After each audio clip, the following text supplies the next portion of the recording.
Welcome to TechLeaper channel, and in today's video I'm going to show you how to make a pie chart on Microsoft Excel. So at first open up your Microsoft Excel. Now from here open any document. Now from here if you want to make a pie chart, at first you have to select your data and then click on Insert tab.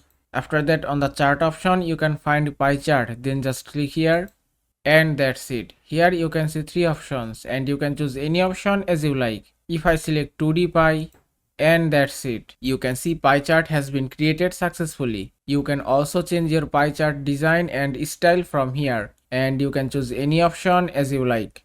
If I select it, and that's it. If you want to change color, just tap on change colors option and then choose any color as you like, and that's it. You can also resize your pie chart from here and you can choose any size as you like. You can also change your pie chart position from here. And that is how you can create a pie chart on Microsoft Excel. I hope this video was helpful. If it was, please give it a thumbs up and don't forget to subscribe.